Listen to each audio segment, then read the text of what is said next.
There is no cure.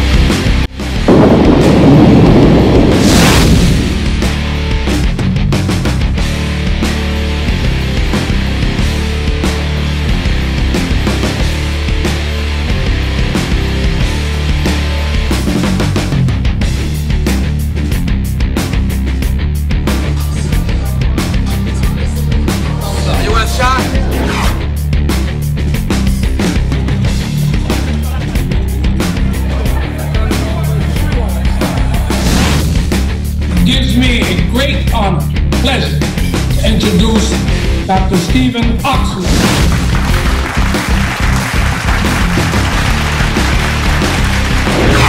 Larry Hazard, welcome back. This is the Martial Arts Hall of Fame. I think this is the third year. Yes, third year.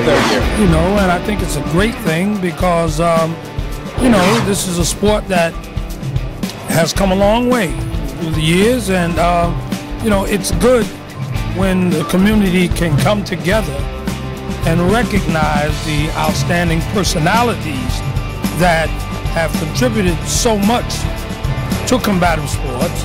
It serves as a great incentive also for up-and-coming martial artists, and it's just good for the overall combative sports community. And so we're all here tonight to support that. And we hope that this is something that could grow in years to come, and it's good to be a part of it. I'll tell you a story, kid, if you don't mind. In 1964, my father brought martial arts to the World's Fair in Queens. And most of those guys were, well, Moses Powell was a young 23, 24-year-old guy. I was 8, 9. And then they had George Chalian. They had Ronald Duncan, who was there as a young man out of the Marines. They had a lot of these guys my father brought in at the Japanese Pavilion at the World's Fair, and they really literally introduced martial arts to the whole East Coast at that event. And Kareem Abdullah, yep, who was honored here tonight, we grew up together. And he was the first person that I knew, you know, in our neighborhood, guys coming up, that was studying at that time. We didn't even use the term martial arts. It was karate. You know, it was raw, karate. And Kareem was the first, he was the first person that I ever knew that this karate, because we were all boxing. You know, and he was outstanding.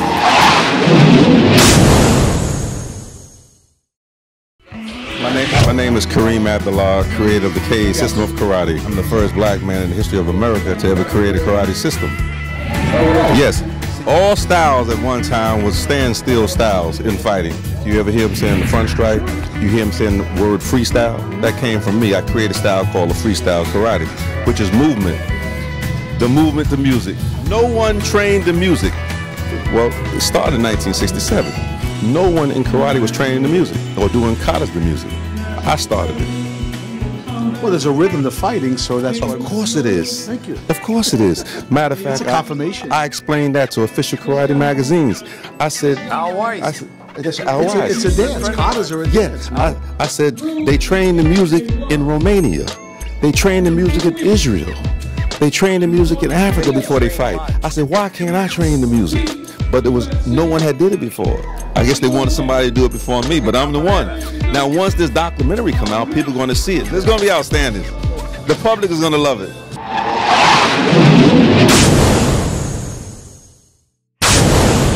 It's definitely an honor to be inducted for the gym. You know, it's one thing, you know, for myself to be competing and stuff like that, but you know, it's a group effort with the gym. You know, I got so many great people around me, instructors, my wife, you know, just family and stuff like that. So over the 4 years, I've kind of grown from a small gym to where I'm at now. It's, you know, there's been a lot of people that have been involved to help me get where I'm at. It's been a fun ride, you know, a little nervous opening up a business and expanding for a second time and then again for a third time. Everybody got behind you. But yeah, I just had so much support, and I got great students.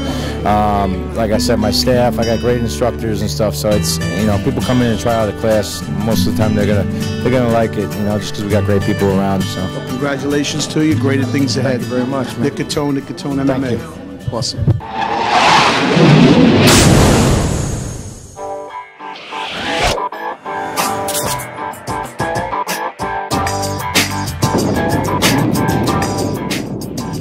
Good to see you. Good to see you. What's happening How are here? you? This is a great event, though.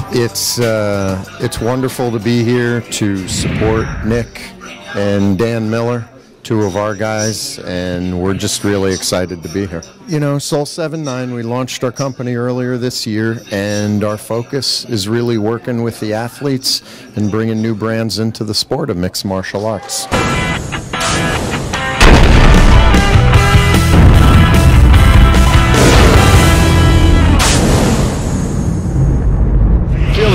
I'm feeling good. You know, I've had a couple injuries coming back, and I've never felt better. You know, I feel good. I feel like training went well, and you know, ready to get in there. I'm itching to get in there. So It's awesome to see you here. Ah, wow, see? You see how you just break in, man? What little brothers do. Yeah, I gotta. What little brothers do. One strong little brother. How you feeling, man? I'm doing good. I'm doing good. Yeah? Yeah. What's going on with you now? Right now, I've just been focusing on, you know, we're getting our gym up and running. Miller Brothers MMA up in Sparta, New Jersey. You know, we kind of held out and we wanted to do everything right and have a facility that, one, we were proud of, and two, where we would, as fighters, really want to train. And I think we created, you know, that kind of place. So You didn't mention that. What happened? no, I didn't mention it yet. I was getting to it. He was getting to it. I cut him. Yeah, it's awesome, man. You guys are wonderful, well-renowned guys in the MMA world. It's open now, your gym? Yeah. All right. So when people come in and they join up and they see you guys, UFC, the whole thing, you know, are people intimidated or excited to be a part of what you're doing? it varies. It does. Yeah, it's there are those people that are fans of. It's got to be intimidating for them. Big fans, and they even just any fighter, any fighter. You know, some of our you know local level guys and amateur fighters.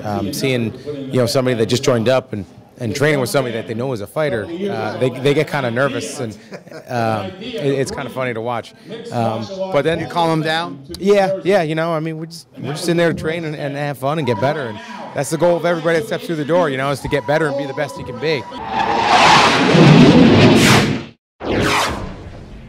We got the one and only Nick Lembo. Nick, you know, this is my first time here, the third year.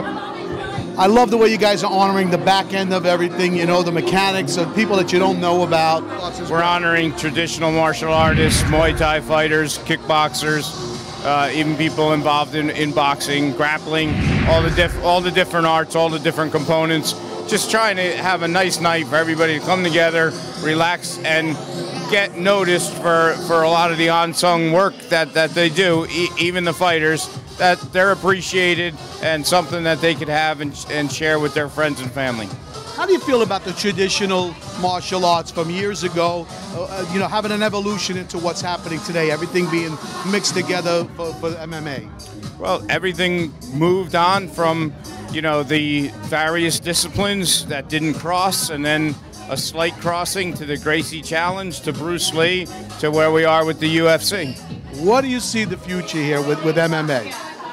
Well, I think we're going to see a new generation. We're seeing this fighters now that 8-10 years old are starting to cross-train, where your generation and my generation, we saw somebody who was a Brazilian Jiu-Jitsu fighter and had to learn the stand-up and the wrestling. Right. Now we're seeing these kids 8 to 10 years old training in boxing and Muay Thai and wrestling and bringing all the different components together. So it's going to be interesting. You run a great event, my man. Thank you, brother. Tell us about what's going on here. It's so many happy faces, everybody honoring each other. This is my first time here. It's your third annual one. I'm impressed. I love it. We tried to start something that a lot of people wanted to start for a while, but nobody pulled the trigger on it. And I had the opportunity to try it. I did it. It was successful. And we've been doing it now for the past 3 years. Every year it grows a little more, it gets a little better. And I think we needed it in New Jersey. We didn't have something to honor all the, you know, the people that were helping out on making New Jersey strong, you know, and making us big like we are. You know, I admire that because there's so many people you don't know about behind the scenes that make this machine run. Right. You know, you got the fighters, they're the face of the MMA and the fight world. Then you get the doctors, you got the people behind that ignite this that we don't know about. Right. And you're honoring these people. Right. I think it's unbelievable. Well, I'm trying to do the best we can just to keep the MMA world You know, my kid's a pro fighter. My daughter's fights too. So we come from a fighting family. You know, I did some boxing when I was younger, and this has been my dream to do something like this. This is not work to me. This is fun. This is an enjoyment. Being around people like this, it's an honor for me to do this. Well, thanks for having us. We had a great time here tonight. Ring Fever, Frankie Perez, amazing job. Thank you for having me. Thank you. Thank you, brothers. Wasn't too bad, right?